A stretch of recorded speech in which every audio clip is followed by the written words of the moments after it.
Alright, so welcome back to a new video. The fuck? Oh shit, il y a un écureuil. Bro. What the fuck?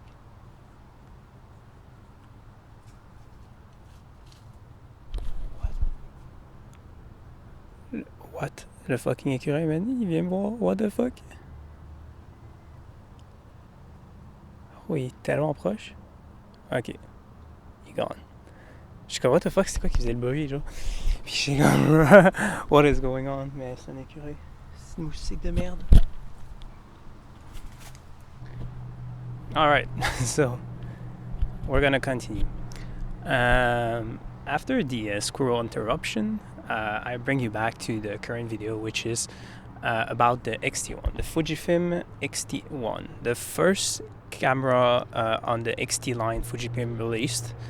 It's kind of their professional lineup. Like, there's the X Pro lineup, but the X Pro is kind of more focused towards certain type of people. Let's just say like that. The XT1 is mostly for everyone. I feel like a lot of YouTubers are using it to take videos and stuff. The XT1 was released 10 years ago in 2014, and I feel like it would be like a great moment to make a video about the XT1. The fuck, there's flies everywhere. Don't worry about it. Yeah, recently I went to Japan with some of my friends, and I brought with me two cameras. I brought the XT5 that our friend lent me, and I brought the XT1. And I was pleasantly surprised by the performance of the XT1. Not only for videos, but like, fuck. I was pleasantly surprised by the performance of the XT1. Not only for photos, but also videos. Of course, it's not gonna be like state-of-the-art great video, but it does the job fine. And while I was there, I was happy having it. Most of the trip I used the XT5 because like my friend lent it to me, but then he had to go to China and we had to go back to Canada. So he took the XT5 with him, and I was left with the XT1, and I used it for the rest of my trip. And I took some amazing pictures with the XT1. And that's what I want to talk about. Like, what gear do you really need? Because, like, for example, the XT5. The XT5 is like, I think, a $2,000 camera, around that price. The XT1 I got 3 years ago for $300 Canadian.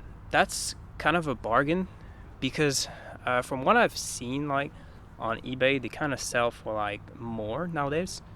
I cannot put an exact amount of money like how they sell, but they sell more than $300.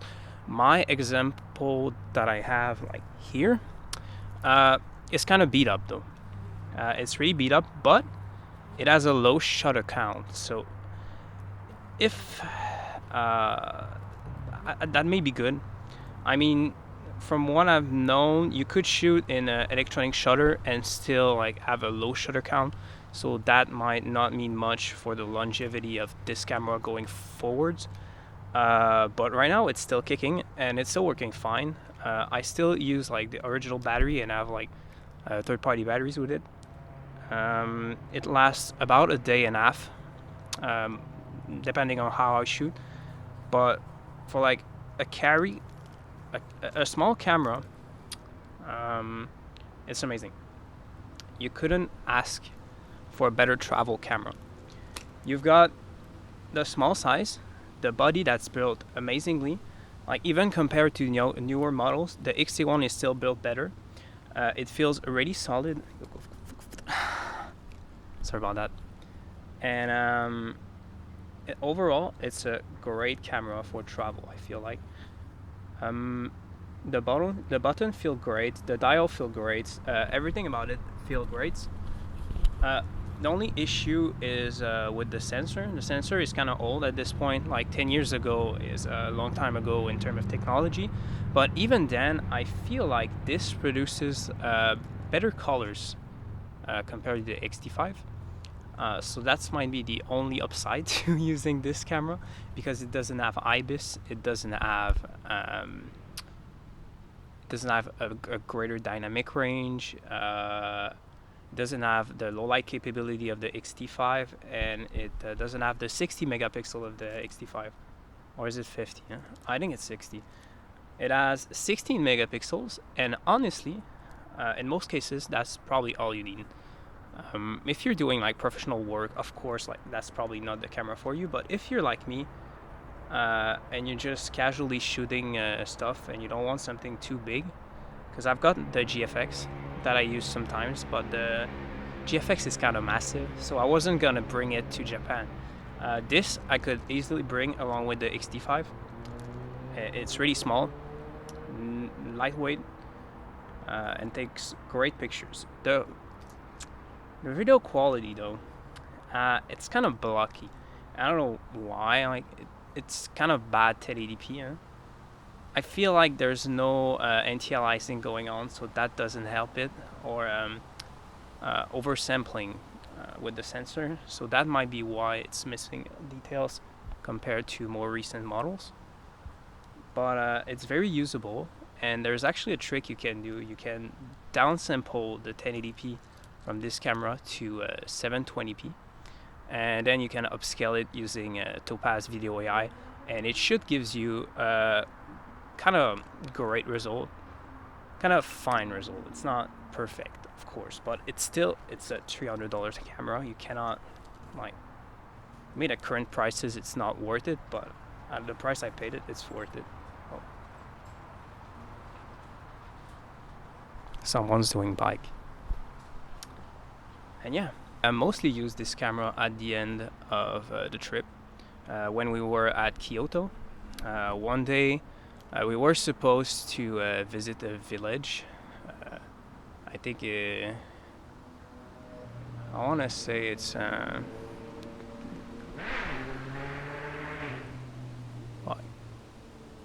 the end of the trip we were supposed to visit a village near the sea. I think it was Amano Ashidate, and I've lost my ticket for the village. I don't know how that happened. I couldn't find them, either in the trash, either in my bags, either in like my pockets. The ticket were nowhere to be found, and that's funny because I always lose my stuff, but I always finish by finding it. And this time I actually couldn't find it. It was lost forever. So, while my friends went to Amano Ashidate, I stayed in Kyoto, and I did like just walking around, taking pictures with the XT1. I didn't have like a real destination in hand, and I went for most of my day like taking pictures of random stuff and documenting the day. And I'm going to like share pictures with you of this day, so you can like understand like why this camera is still relevant 10 years later, and why it is an important camera for Fujifilm. Yeah, enjoy the montage of pictures. So while I was alone in Kyoto, the first thing I did was like I tried going to a mountain, because I wanted to see like what Kyoto looked like from the top, because like it is a city surrounded by mountains, so I'm like, maybe I can go on top of a mountain and watch the city or sunset or whatever. So I tried like just going to the right, and I climb. When I can't climb, I just go back, and then I try to find another like passage, so I can climb onto the mountain. So first off, I was like, I was pretty much alone in the city at some point, and then I discovered some kind of trail. I was going in the wood. In the trail, like I was maybe there were like 3 person in the trail, but there was like no tourist or anything. And I climbed up that trail, and I got to the top of the mountain I tried to go. to go to, because I was like, maybe I can go to the top of that. That was like my intuition, and it was a fine intuition because I got to the top and I could see like the whole city from the top of the mountain, and it was very nice. Like just walking around in the woods with nobody. It was really weird. Like there were like some kind of old, I want to say like dams and stuff like that. It was pretty funky. Like the forest, the trail was kind of ratchety, I want to say. It wasn't very safe. I feel like at some point you got to go like near a river. The river is down the slope, and if you I guess misstep there, maybe you're dead. I don't know. But it was pretty funny because like there was nobody else there but me, and I took some great pictures there with the XT1. I've got some video, but it's taken on like my phone, so I might like sparkle this into the review as well. But XT1, a great camera. Honestly, I was glad I bring it with me. The XT5, of course, is better for video, but in terms of like day-to-day use, I feel like you don't really need that 60 megapixel. The file size are also huge. I think the XT1 file size are like 30 megabytes large, and this I could use like a 60 megabyte SD card and I would be fine on it. It could last for days. The XT5 on the other end, I had to buy like 2 extra SD cards because I only bring a 256 gigabyte one, and I filled that up in about like 3 days. Then I bought another one on Amazon, and then I bought a 128 for the rest of the trip in Kyoto. In Tokyo, I shoot a lot of footage. Kyoto, I shoot less because I feel like Kyoto wasn't as fun as Tokyo for my style of trip. And yeah, I could have just brought the XT1 and used my phone to record video. I wanted a good camera that can record well for the vlog, but honestly, to take pictures, I could just have used the XT1, and it would have been like simpler. Lens is smaller. Right now, I'm using my phone. Sorry about that. Right now, I'm using the Pentax 28mm f 3.5, which is my favorite lens. It is adapted with a Viltrox speed booster, which gives it the field of view of it 28mm. Because like when you adapt on APS-C sensors, you get a full frame image. That's nice, honestly. I modified the Viltrox adapter to make it work, but that's honestly all you need. You don't need much more. Small, compact. If I drop it, I won't be out $2,000. No, maybe like 3,000. Cause like the XT5 had a lens. I think it was a 16 to 80 mil, and that thing was probably expensive too. And it was it was bad. Like that was one of the worst part of using the XT5. The lens, the autofocus was unreliable in video. I was zooming in and then it was just haunting. I was like, bro, like this camera is supposed to be modern. What is going on with this autofocus? And also, what pissed me off with the XT5 is the fact that there's like a switch selector for modes. You got movies and you got stills. And I always tried to take a picture and it was in movie mode. So I took a video and I was like, bro, the fuck is that? And that pissed me off so hard because like sometimes I was like, yeah, that's a great picture, I want to take it, and then I just record it and I was like, god damn it, that's so dumb. Like, look, there's a recording button on the XT1. Like, why didn't you keep that, Fujifilm? Why did you have to do a stupid switch selector thingy? That's always changing. Also, if you try to change the ISO on the XT5, it's just gonna change like the mode you're shooting in, so you might like go into HDR. I did that a couple of times. Also, nice job. This camera is very simple. I just shoot in a single frame with I think it's matrix metering or full frame metering. Anyways, is that a squirrel again? I feel like that's the squirrel.